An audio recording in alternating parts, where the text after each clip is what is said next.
I couldn't switch it up. I had to go in there as Kiana from DC. Instantly, I was like, oh, I want to be a lawyer. She passed, it's been a few years ago now. Still when Ruth Bader Ginsburg was on the court, of course, Clarence Thomas, everyone was there. All your steps are ordered. Like, God knew that about me from before I knew myself, because what are the chances? You had to be worth at least $250 million to get in the door. Told me without saying it directly, it's going to be very hard for me to get into that practice because I'm not white.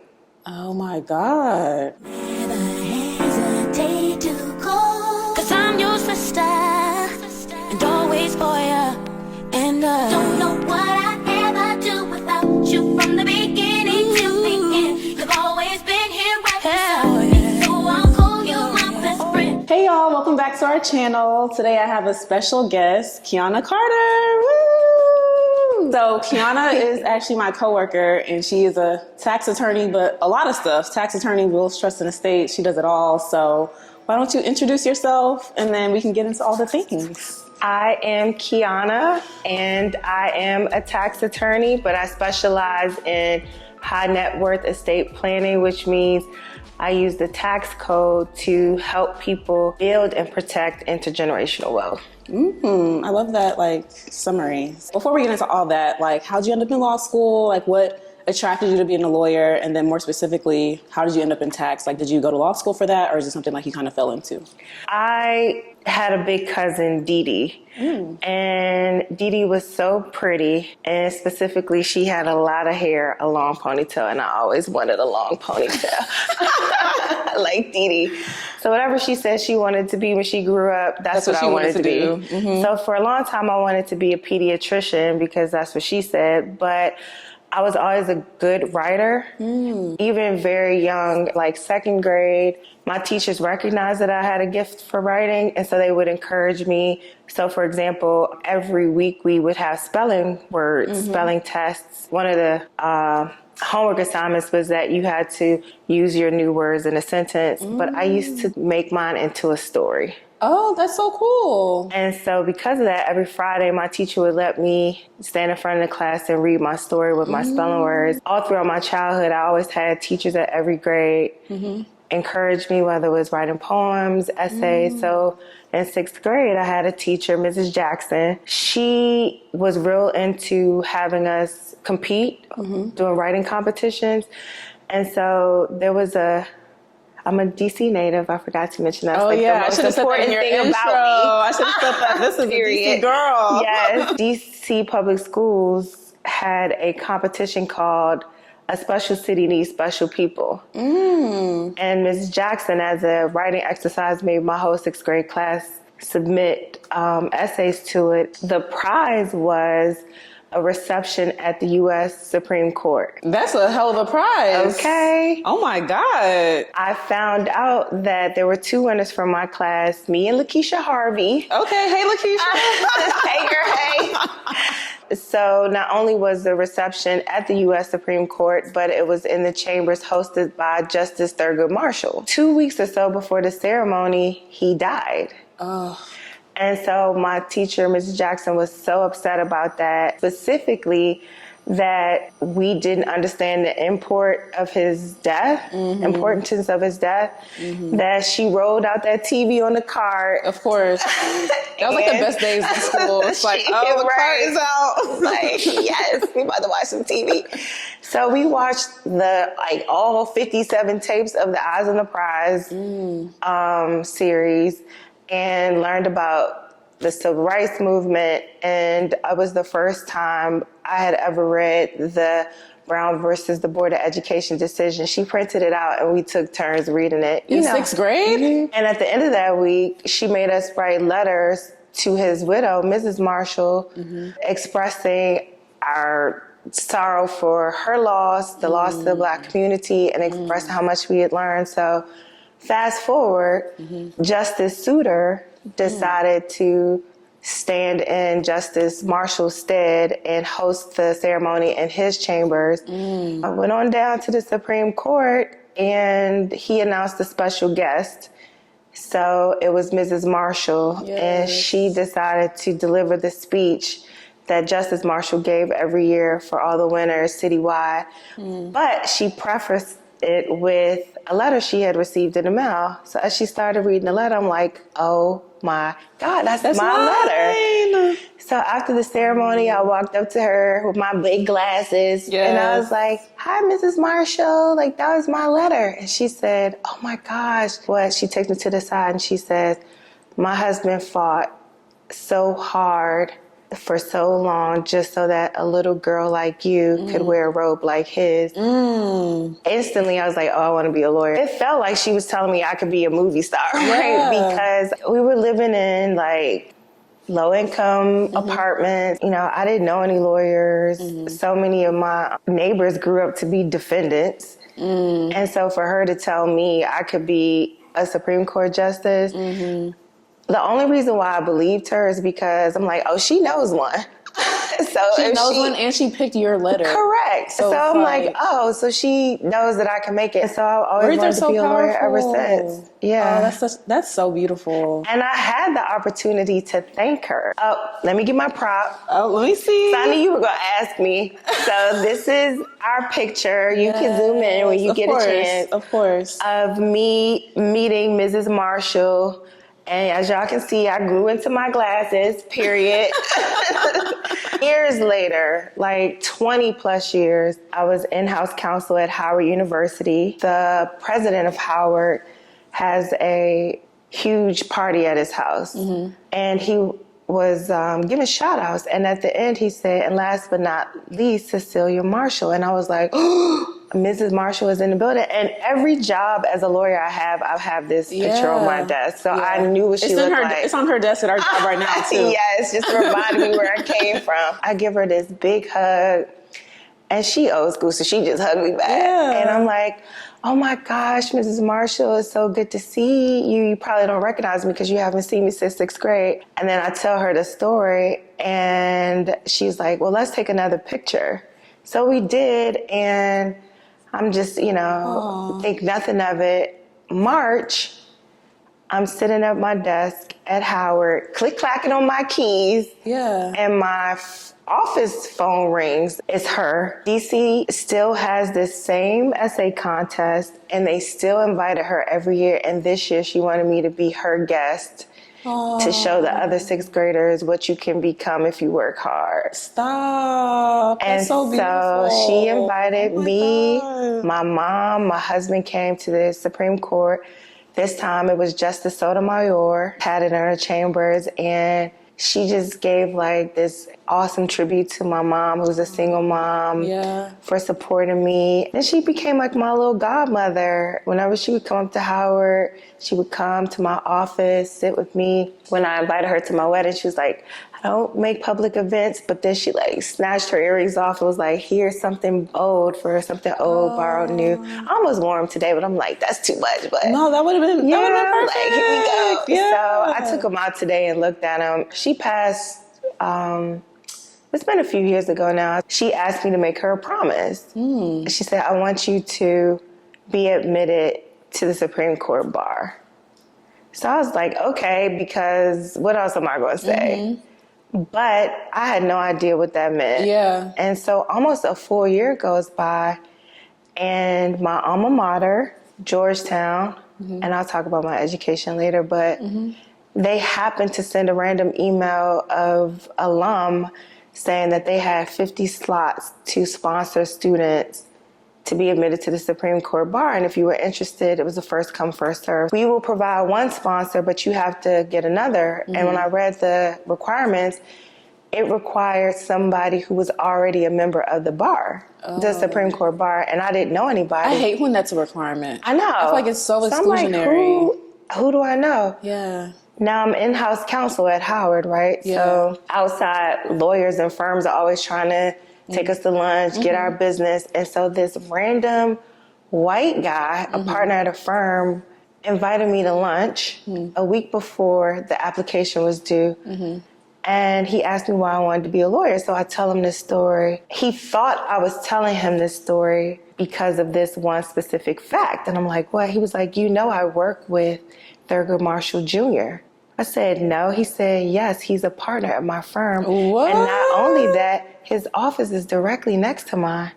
And he's a member of the Supreme Court Bar. Oh my God. So Justice Thurgood Marshall's son, Thurgood Marshall Jr., was my second sponsor.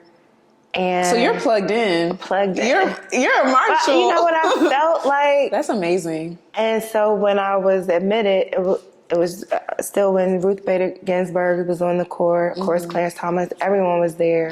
Mrs. Marshall had asked me to invite her to my ceremony because she wanted to see it happen. But at that time, she was getting older and sick, so she didn't come. But I did feel the gravity of like all those historic moments. And when they read my name and the fact that I have Thurgood Marshall's name, even though it's not the justice, it's his son's name on my, you know, I still have this Sheedy sign. Yeah. I just felt like all your steps are ordered. Like God knew that about me from before I knew myself, because what are the chances for all these different ways to connect, even through perfect strangers? When the white guy was like, that's my partner and he's not, I'm like, what?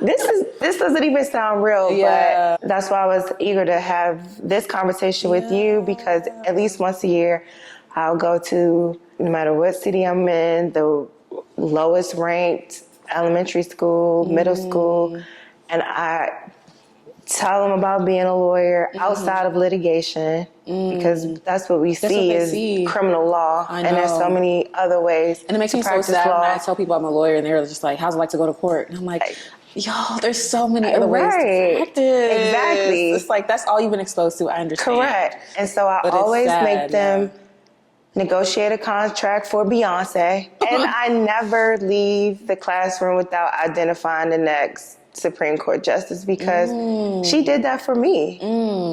So I love that's that. my And whole you're story. like, so Kiana's also doing this like at our company. So I know you're gonna bring. Is it only young girls, or is it just like? Oh yeah, Yeah, I know you're bringing somebody. volunteer, Yeah, we're gonna be like helping them negotiate a contract, and I love that because I feel like that is the side of just being a professional or anything that is just not talked about until like you get to law school. Right. Yes. Yay. Wow. Shout out to Mrs. Marshall. May she rest in Yes. peace. Just one word of kindness, you know, could change somebody's life. That's girl. Okay, that's a powerful way to start this Amen. interview. I mean, I want to understand, like, you know, why you got into tax law in your school journey, but like, since we're kind of talking about like DC and DC public schools, like, how do you feel about the changes in DC as someone who grew up here? Were you born in DC? I was born and raised in DC. And just like seeing So let me I like to tell people, I feel like I grew up in a like cocoon of licorice love, like jet black excellence. I went to junior high school with Christopher Berry, who is Marion Berry's son. You know, and he was our mayor. My pastor was black. My school superintendent, until the 6th grade, I was in Catholic school. So that was run by white nuns in habit, priests. I'm not even Catholic, and I'm going to the, you know what I'm saying? I am Christian. But even that was a very black experience, because all the students were black, even though the administration was. So it was kind of like Sister Act? Yes, it really was. Except it was the 80s, so they were still snatching up kids. Dead. Okay. It just was like the original Chocolate City. Now, I do understand at that time, it still was the murder capital of DC, but I felt insulated from that. And it was like being from a small town, because it was a commuter city. So And DC is pretty small. yeah. And it was, you were 2 degrees removed from everybody.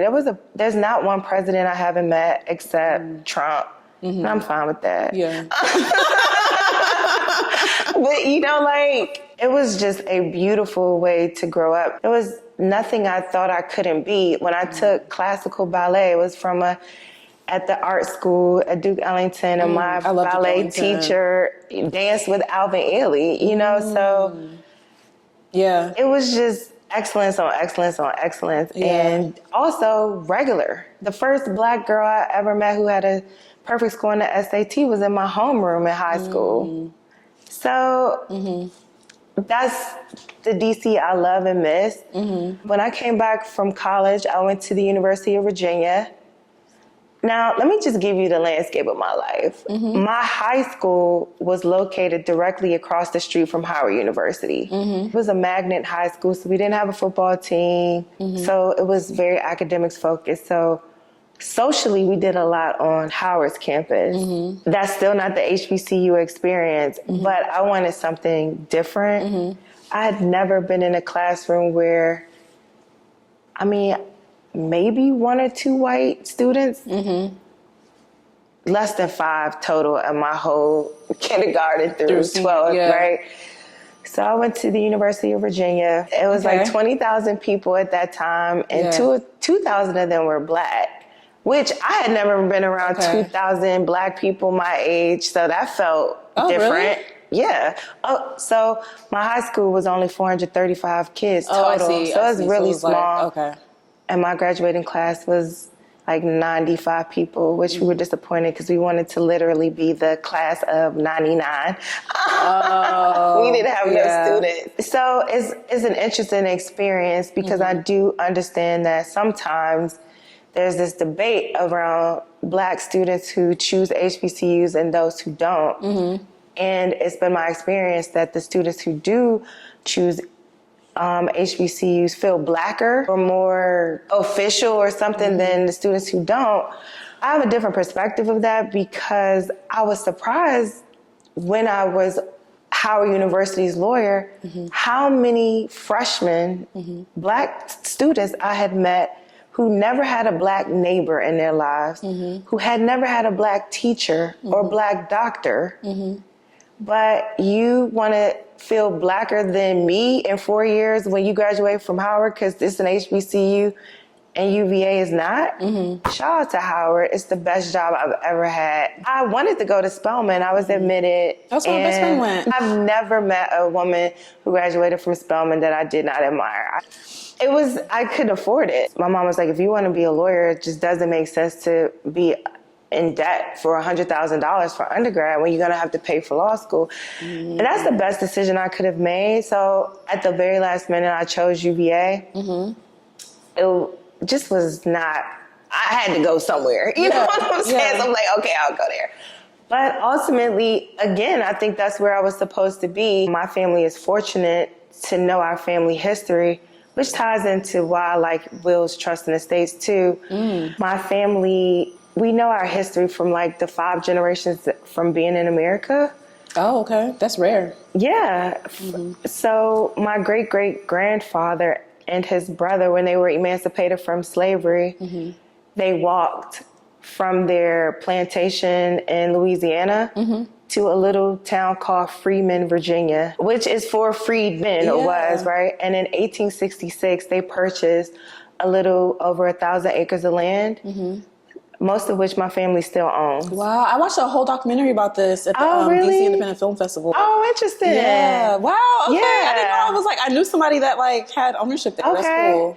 So when I got to UVA my freshman year, affirmative action was in the process of being challenged and dismantled at the U.S. Supreme Court. There was a sentiment amongst white students that the Black students didn't deserve to be there. Yeah, I feel like and that's we're in like somebody all the, else's seat. Elite PWIs. They all be But feeling also, like that. I'm confusion because remember I told you where I come from. Yeah. And y'all don't know my SAT scores. I got a perfect score in the verbal, which makes sense because I'm good with words. You know what I'm saying? So, and the benefit I think of growing up in a place like DC was it was so Black on Black on Black that by the time I was put into an all-white space, I was impenetrable. My confidence, my self-esteem. I'm not saying that the attacks didn't pierce me, but it didn't kill me. And it was expected. It was like, oh, I was built for this. I already, they couldn't break me. Yeah. Which make them try harder. Yeah. Frankly. But anyway, when they're going over about who owes what and what seat they're in, I remember not my family for 5 generations paying taxes on property that supports public institutions like the University of Virginia when they weren't even allowed to attend. Correct. Yeah. So this is my excuse me, seat. You know what I'm saying? Yeah. Yeah. But the nerve of you. Yeah. You know what I'm saying? And so Yeah.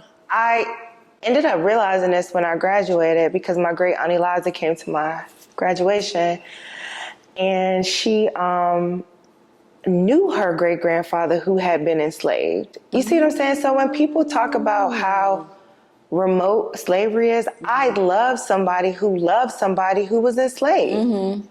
And she was just in tears. Like, she just could not believe that I was graduated from the University of Virginia. It was inconceivable for most of her life that I could, be admitted first because I was Black, but then because I was a woman. They did not admit women until the 1970s at UVA. It was all men, white men mostly. And then Black men for a little bit. Correct. And so to see me walk across that stage, knowing my family's history in the state of Virginia or Commonwealth of Virginia, it was just so full circle. And that said, I enjoyed my time at UVA. I loved, my friends and my family. It just was the place I needed to be. And I'm glad that everything worked out so that I could introduce that part to my family's story. Can't imagine how she felt, obviously, but like, wow, to see like your niece graduating. Yeah. Like, wow. She thought I was like brilliant. She Yeah, thought you I are. was, well, and right. But I mean, like, this is, several other 1,000 Black people graduated from UVA with me. So, or white people, with higher GPAs or whatever. Well, yeah, but I was killing them at UVA. Period. Graduated with honors. So. Period. Okay, so did you take a break before you went to law school, or did you? I did. I took 1 year. I went to Northwestern. I really wanted to go to school in Chicago. That had something to do with Oprah. I just felt like she needed me, I needed her. Okay. Northwestern really recommended at that time that you work before that increased your chances of being admitted. And so I was a paralegal at the Federal Trade Commission in DC, and I got my job because UVA. Okay. They had a career fair, and this guy was already working there. And when I went and I said I was at UVA, he was like, "I'm gonna hire you," and did. I love a man of his word. Okay, so you took a year, went to Northwestern. When did you get on the tax track? Like, did you do that? Did you discover that at Northwestern, or No, at a firm? I was already a full lawyer when I discovered it. I didn't even take basic federal income tax until my 3L year. Yeah. Of course, I took property first year, but I must have taken some estates. Wills, Trust, and Estates. That's what I did. Okay. I took that and basic federal income tax during my, I think, last semester of my 3L year. And my professor had represented Anna Nicole Smith. Remember that? Oh. Her case went up to the Supreme Court, and he represented her. So when we got to those portions of our class, he was able to get, I'm like, this is what I wanted to do, because I actually went to to law school to be a celebrity divorce attorney. Oh, okay. Because whenever I would be in a grocery store standing, seeing I always loved the mechanics of separating property and the grounds for divorce. I just always, that intrigued me. But when I got to law school, I got caught up. Everybody was trying to get a big law firm job. And when I started, the first year salary for big law was $125,000. But then my 2L year went up to $145,000. And then by the time I graduated from 3L, it was $165,000. That was like $1 million to me. That's a lot of money. I had never even, That's a lot of you know money. what I'm saying? Yeah. So I ended up doing OCI on campus interview, and then it was like a competition amongst are you going to Kirkland or this or that, so I got caught up in that. And back then the good advice was go to a big firm, make a lot of money, be in general litigation, and then you could do anything. But that's not true. That's interesting. That's not true. But I did do that. I went to a big firm. I was in the litigation group. I made my 165 plus bonuses, so I was able to pay off a lot of my student loans very quickly. But my firm had an estate planning practice, but it was more like a courtesy practice because they represented large corporations. Oh. And so sometimes they would plan the estates of their CEOs and things like that. Gotcha. But even as a summer associate, I noticed that they had that group and I wanted to work with them. So they let me do one assignment, but they were just so shady and very They're stingy about unwelcoming. those kind of like specialty groups. It'd be And I so didn't hard to get into them. that I didn't fit the profile. Oh. And somebody had to pull me to the side and tell me that, which is racist, and I should have sued, and then I could have cashed out, and then Wait, y'all the wouldn't person even that know pulled me. you aside was who? Like an ally on some like, Oh. you're not rich, you're black. I just didn't look. And when I compare myself to them, I'm like, I see it. And I'm like, but why can't I? They didn't think their clients would even want to work with me. Now, this is a recurring theme because I had to build this practice brick by brick. They knew this story about me, the partner that hired me as a summer associate. And so when it was time to match summer associates with their partner mentors, he matched me with the managing partner of the firm. Oh, wow. Who doesn't even, he come out, wave to the kids the first day, and then he's out. Yeah. But this guy was like super well connected, a conservative Republican. He used to fly to Europe to go duck hunting with former Vice President Dick Cheney. He had a lot of money. And he owned several car dealerships in addition to being a lawyer. And so when I tell you, he took me under his wing and we would go. He was a member of all these different clubs that you had to pay $50,000 a year to be in. And he would take me everywhere with him. And I remember we were sitting on like the 100th floor of a building in Chicago, like overlooking, having lunch. And he was pointing people out. He was like, that's Henry Kissinger. That's this, right? Oh, wow. He told me, he was like, Kiana, your future is so bright and you're going to go places. And when you get there, I don't want it to be the first time you've been in those rooms. So that's why he used to, and mind you, he owned a car dealership. Sometimes for lunch, he would go get a Lamborghini and drive me around the city. Oh my God. You know what I'm saying? He just like, now this would later be important for when I switched over to my tax practice because, and I switched firms, in order to be a client of that private wealth services group, and then this was like 10, 15 years ago, you had to be worth at least $250 million to get in the door. Oh my God. Okay. And so this practice, they represented, or we back then, the top 10% of America's 1%. Oh, wow. There are no black people in that group. Maybe Oprah, but she did not have black lawyers planning her estate at that time. For some reason, even though I didn't know that was in my future, for that managing partner to have given me those kinds of experiences, I needed them for my future clients because I needed to know what foie gras is and how it tastes and how I wanted to be prepared. And you gotta know how to pronounce I'm not new to this, right? Like now I'm true to this. And when you representing clients like that, they do not want to feel any shame or judgment about their wealth. I didn't go to the schools they went to. I didn't vacation where they vacation. I didn't live where they live.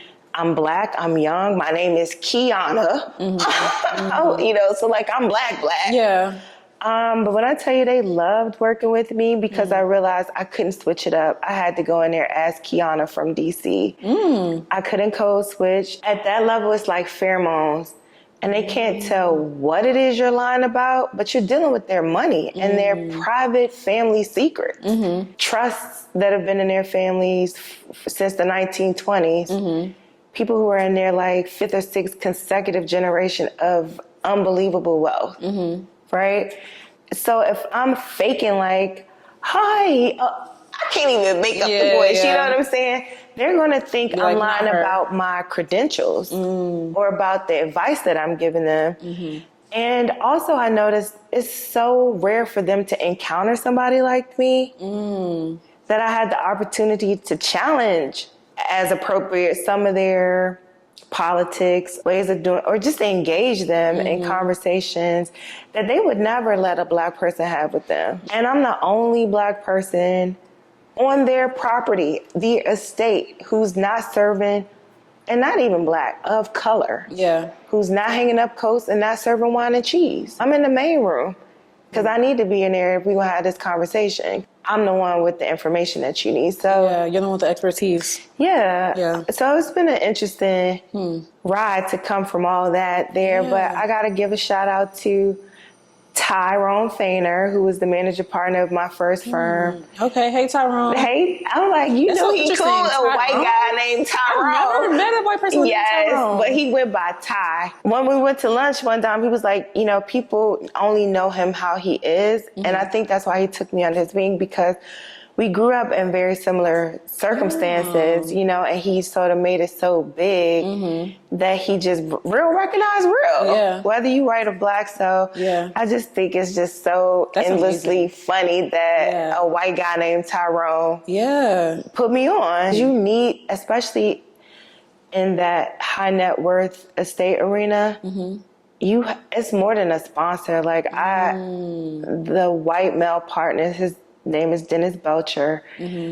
I would be like wallpaper in these rooms, and then he would come over and put his hand on my shoulder, and it was like a dog whistle. It's almost like, I never even asked him, what does this mean? She's with me. She's one of us. Like, I trained her. She's my dog. I mean, you know, like, I don't know what it was. To acknowledge your presence. But when I tell you, it's like they always like, say less. And then it just opened up. You know what I'm saying? It's like on some, like, she's with me. Like, I trained her. She's one of us.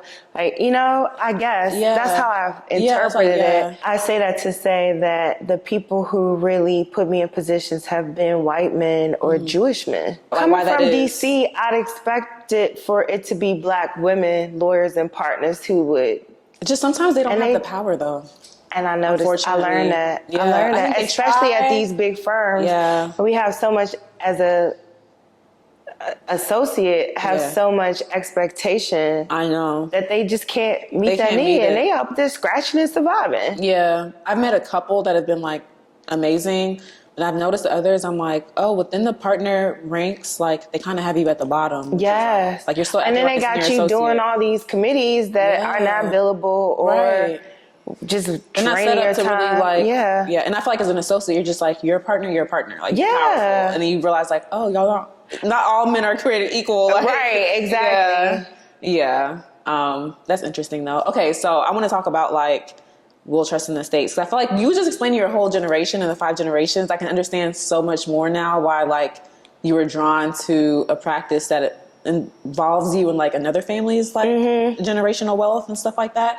But when we talked about it, you also talked about the importance of like, so we were talking about the Wendy Williams documentary. Oh, yes. And you also talked about the importance of like having this knowledge in Black families. So like now when you have like your side practice with Will Trust in the States, like do you find that your client base is more diverse now? Yeah. Okay. So the whole time when I was at a large firm, I never had a Black client, except one of your cousins won $100 million in a state lottery. Wait, one of my cousins? I'm like, saying Black. I'm gonna say like, give me our cousins. I'm gonna say, give me the information. And he was like a coal miner in Virginia, and he went into hiding. It was stressful on his marriage, his kids. It was just a mess. So, of course, I'm giving you the highlights of being at a big firm, but it was very racist. Gaslighting, that was before the word was even invented. I was the only Black lawyer in that practice, in that firm's like 100-year history. I almost don't remember certain parts of it. I think it's PTSD. Not to mention some of the assets that I'm helping to protect from these families were born of slavery. Yeah. When I start looking at the deeds and the records, you know what I'm Just saying? when you said 1920, I'm like, how far back? And to see how they treated some of their, the people who make them wealthy, including their employees, and how they nickel and dime them. It's like, I saw you spend $20,000 on a glass of wine last week. Yeah. but you trying to make sure this person gets $5 an hour? Yeah. That's how they build their wealth. They exploit. I see. And I started to feel very conflicted about that. Like to the point where I'm like, there was an instance, because I think when you're in law school, you're so idealistic. You think like, I would never take a case or a client that does this or that. But then you got student loans and a BMW and a house in DC downtown that a mortgage is due every month. So now you get golden handcuffed. Even if you're in employment law at a big firm, you're not representing the employee who is discriminated against. You're representing the manager or the company who bringing all these resources to bear. And God forbid it's a black woman on the other side and they tote you out to be the neutralizer because you're a black lawyer. You know, so you're how can they be racist? I have a black... You're suddenly going to be the face of the case when you've never been a face of the case before. Yeah. You know, and so are you going to quit? Are you going to decline when you got to reach 2,000 billable hours? It sounds good when you in the classroom being black, but you know, so I had a situation like that and I just could not sleep. It felt like Harriet Tubman herself kicked my mattress and was like, wake your ass up. Like I just couldn't, my conscience was eating me up. And then it's like, well, ethically, I got to be on the side of my client. I know. So I'm like... Yeah, it's like two different... Yeah. Like, ugh. So I'm like, I can't do this. And I was trying to find ways to... Learning how to plan estates, learning how to build and protect wealth, using the tax laws in the U.S., which is... Let's be clear, that's why we have these laws. These are not loopholes. This is how the law works for whom it's intended to work, right? So I was like, I just gotta start teaching black people about this. At this time, Oprah started the OWN network. And she had this show called Will's the Family Secrets. Google it if you get a chance. So they dramatized famous will contests. And they often interviewed the lawyers who actually drafted the wills of these famous people or litigated the cases. And I was just so obsessed. And so I started writing down the names of these lawyers and Googling them. And these are real lawyers. All of the lawyers had one thing in common, or several things in common. They were all white men over the age of 50. And when I Googled them, I noticed they all had tax LLMs from one of only two schools.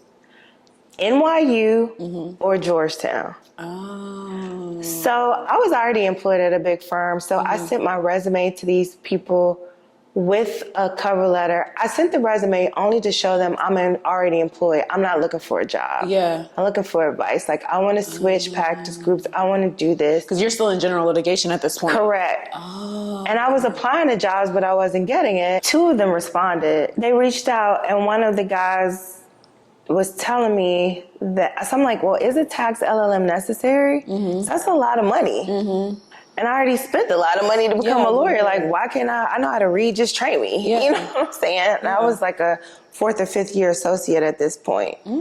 So make a long story short, he basically told me without saying it directly, it's going to be very hard for me to get into that practice because I'm not white. Oh my God. Right? Which is a recurring theme. And I had already experienced that at the firm.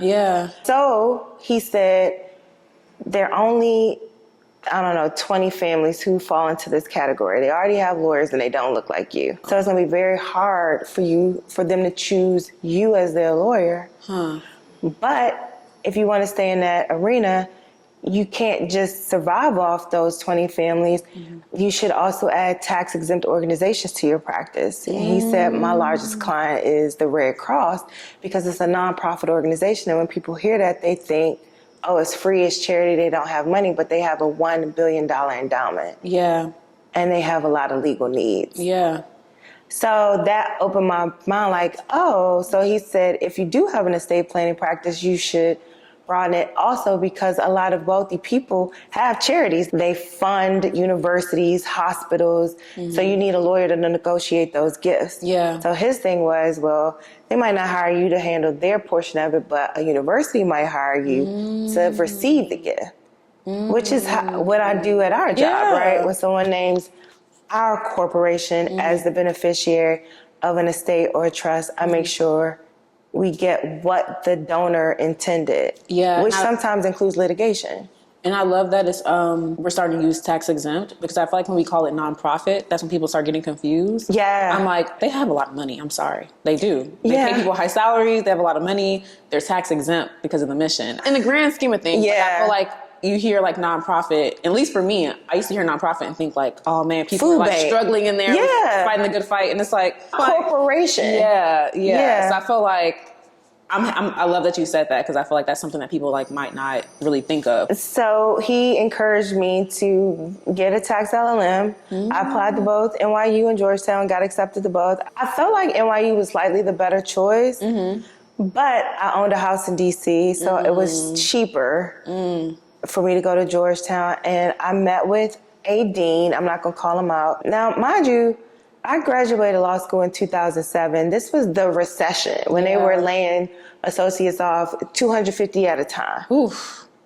Okay? Yeah. And so when I went and I was going to leave my good firm job, the dean was like, I shouldn't say this, but do not leave that job. Like, you'll never get a job as good as that. It's not worth you leaving your job to come to this program full time because you're not going to be the lawyer you think you are. And I was like, excuse me?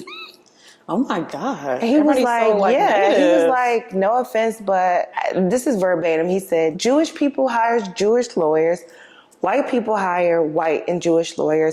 And there aren't enough black people with that level of wealth to sustain a practice. But even if there were, they wouldn't hire you because they want to prove that they have enough money by hiring the Jewish and the white lawyers like the Jewish and the white people. Girl, I was so fired up when he told me. I was like, Kiana, why the didn't you tape him? Because you could have sued this university, went for free, and cashed out. I could not believe he told me that. Yeah. But you know what, Angel? I realized he wasn't wrong. I didn't want to hear it. Yeah. But he was right. But I feel like even if you're right, it's like, okay, so what are we doing to change that? Like, I don't want to just accept. That's not his job. Yeah. I just don't want to just accept those things. Like, and I did, and I went, and I ended up in all the places everybody told me I wouldn't be. Yeah, exactly. And successful at it. So you went straight from the LLM to that firm. Yes. And then from the firm to Howard to our current job? Yes. Okay, got you. And the reason why I chose Howard after that firm is because I really, after locking up so much money for those kinds of families, I almost felt like I had to repent. You know what I'm saying? Yeah. When I learned there, they trained me so well that I realized, oh, I tasted the secret sauce and ain't in it. I could do, you know what I'm saying? Like, now I know.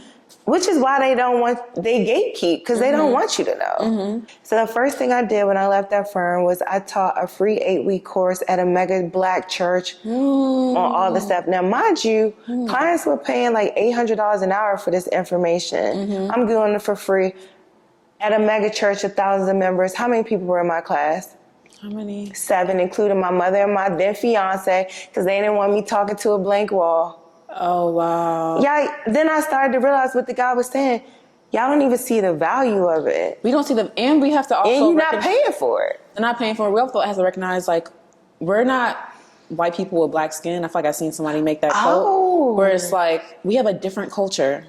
So going to black people at a church and trying to talk about death, who is going to pull up? Because it's like, that's so stigmatized. We don't want to wish death upon ourselves. That's so funny you said that. We think writing a will calls death upon us. I don't think white people think about death that way. You know what? That's so funny you say that, because I have had to change my approach to attract black clients. And I tell them that they're not planning for death, they're planning the rest of their life. Right? Because you have to live a certain way, make certain investments, certain purchases in order to have something to divide at death.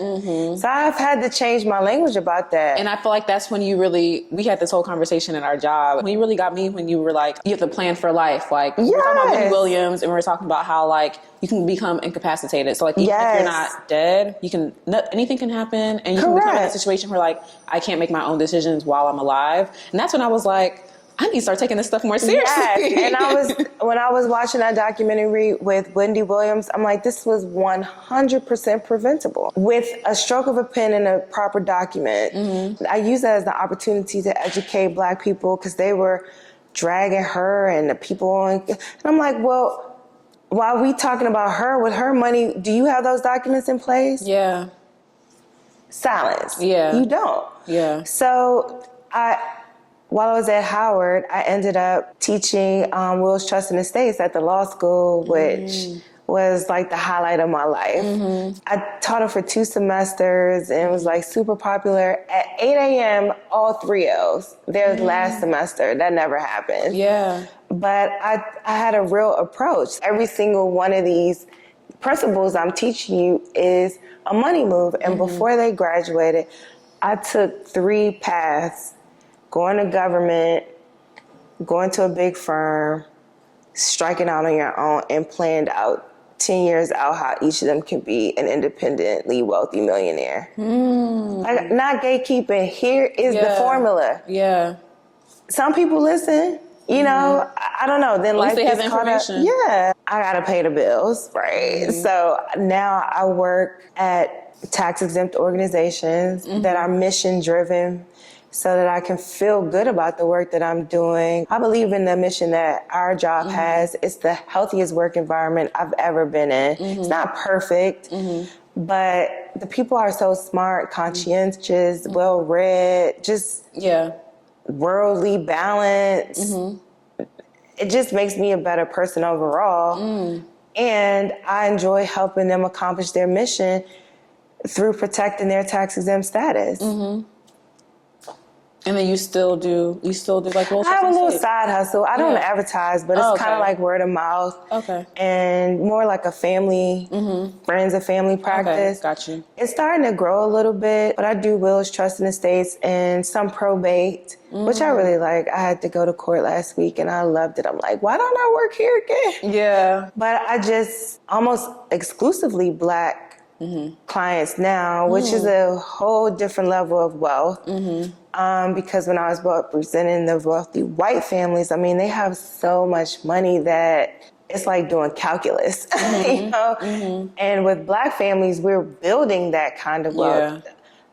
So it's like long division. But I'm helping them build the tools so in a generation or so, they can get there. The problem is, though, which is why the dean at the law at Georgetown told me not to come. Because as a rebuttal, I was like, well, we're in D.C. and PG County at the time was the nation's wealthiest pocket of Black people. Yeah. And he was like, yeah, and good luck trying to get them to understand the importance of the work you do, and even better luck to get them to pay your rates. Because they're going to try to nickel and dime you because they don't get it. And I was so mad. I'm like, how you talk about us like that? But he wasn't wrong, Angel. He wasn't wrong. And so now it's like, coming from the level that I was coming from, I knew it had to be a price adjustment. But now you trying to Google, you trying to tell me. You see what I'm saying? I deal with that too. So I think like, this is something I can do myself. And I was like, try it. Good luck. Try it. I've seen brilliant people, smart people send me the wills that they drafted. I'm like, you know, you intended to name your best friend as the trustee of the trust you created for your daughter, but actually what it says is that you gave everything to your friend. Yeah. And your daughter isn't, you know what I'm saying? I don't think people, especially the layperson, appreciates how, like, particular you have to be in wording in a contract. So they just write as if they're writing a letter or something. And I'm like, this doesn't mean what you think it means. No, it doesn't. And, like, language is a lot more ambiguous than you really realize before you're an attorney. So I'm like, this is not really a great contract. The thing about estates in particular is so draconian, old school England. It's based on bloodlines. And Black families in particular have a much more expansive definition of family. Definitely. You might call somebody mom, but they're really your grandmother. Yeah. Or you might call someone auntie. Right. Your mom's Or best cousin. friend. If you were raised by your grandmother and you fully expect to inherit, it's not. Because if your mother or her child is alive, then her share goes to her. Yeah. So if Big Mama wanted you to have the house and everybody understood that that's what it is, she needs a will. Or if you're married in a blended family, some states treat half siblings as whole siblings. Some states treat stepchildren as strangers. Yeah. And that's why I always say, and even though you're not talking about prenups, I feel the same way when it comes to prenups, because I'm like, if you just follow the state law, you don't have anything. And now they're like disregarding your stepchildren. Wouldn't it have been so much better for you to like write your own rules? Yes. Like, no matter what, I always tell people, no matter what, you have a prenup. It's just with the one the state wrote or the one you wrote. And I feel the same way with like a will. Exactly. I feel like you have a will. It's going to be the one the state wrote Yep. or the one you write. So why not Correct. choose your own rules based on your own life? Like, I'm close to my best friend. Have you come to one of my seminars? No. That's verbatim what I tell. Really? I have a question and answer. So I did one at our job. And the first question is like, raise your hand if you have a will. And like 2 people, I'm like, everybody has a will. Yeah. Yeah. I mean, I say the same thing when I give speeches about like, we're trying to get these entrepreneurs and creatives to like have contracts. And I'm like, if you enter into a partnership with somebody, there are rules governing y'all's relationship. Why not have a partnership agreement? And make the rules yourself. Like, y'all, contracts are so important. I'm trying. I feel like I can talk to you all day, but we got to wrap it up soon. What advice would you give for someone who wants to be any kind of tax attorney, will, trust, in the state, something you wish you would have known, just anything? I wish I had taken tax classes sooner in law school because I didn't discover it until my last year. I think I could have avoided the expense of having to get a tax LLM if I had discovered my interest in propensity for that kind of math, frankly, in law school, because they have a lot of classes that you could take as a general law student. So you could graduate as an expert. I think I would have specialized sooner. That's risky though, because what if I didn't like it? And now it's harder to transfer out, but I would have gone straight into it and read as much as you can. There's like whole tax communities out there. Sometimes they have seminars even for DC Bar. There's a lot of even information on YouTube. And also Google me. Okay. The only reason why I say that is because there's a Black woman lawyer, shout out to G.R. McKinney, who I Googled her, and when I read her resume, I was like, oh my gosh, she was the blueprint. And I stalked her for years online. And I met her maybe like 10 years into my stalking at a conference. And now she's my real life mentor. I always talk about LinkedIn. I'm like, go on LinkedIn. That's how I got our current job. Oh, wow. I met I reached out to her because I was like, I need advice. So luckily there are examples. So like, that's a great But you point. also have to be helpable, if that's even a word. You have to have done some work. Yeah. Because people hit us up all the time. I want to work at the tiny desk. I want to do this. It's like, okay, so what you got? Yeah. Like, I can't do everything. Right. Yeah. So you got to have some hustle about you. Everybody was telling me no. So I had to start building it. One of my friends from law school paid me $1,000 to do his will. Wow. I was shocked and scared because I'm like, I don't want to mess this stuff up. But it forced me, like, he put confidence. He's like, you're a lawyer, you trained, you practice. Like, I'm your first client. You see what I'm saying? Now that's experience. Have you ever drafted a will? Yeah. Back then, was it tight? I don't know.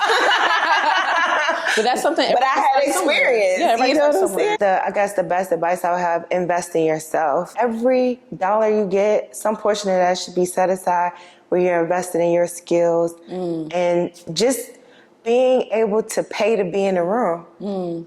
I'm not ashamed to say I pay for some friends. When I see some people, some clients I want to be in one, I purchase their products. I go to places where I know they're going to be because I know once they meet me, it's up. And you'll be able to speak to it. Correct. Instead of sliding in a DM for free, Yeah. you know, trying to make a connection. Nah, it's only going to be a curated space.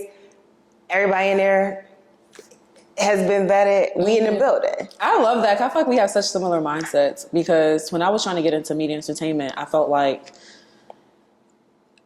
some people were just being so passive and were just like, okay, you're gonna like hire a recruiter to do it for you, and I was like, no, I'm gonna hit people up. I'm gonna pay for the conference. I went to paid for so many festivals. That's why I went to the DC Independent Film Festival. Okay. I was going to like the That's how Michelle ran into you in Miami. Ran into me in Miami. I was paying to go to Beasley conferences. Those things are expensive, and I'm just like, I'm not like a bootstraps kind of person, but I do think like it takes some level of like strategy and effort on your end as well to like get where you want to be. Absolutely. You can't really put that in somebody else's hands. You should ask for help, but like, and then you have guess to be what? a go-getter. Now they're used to seeing you. Remember, now you got friends from and they used to, you in the building. So you're hearing about the opportunities. You're going to the next one. Now you're an insider. And that takes money. So I'm not, I know, it takes, it was expensive. You know, there's so many barriers to being successful, but I feel like there's far less than there used to be, especially for people like us. So I'm gonna make it or die trying, you know what I'm saying? So thank you for inviting me. Thank you for this conversation. I hope it helps somebody. It will, for sure. Thank you for coming so much. And thank y'all for watching. If you have any other areas of law that y'all love to hear about, let me know. And yeah, that's it for this one. So like, comment, subscribe, and share, and watch out for more videos. Bye.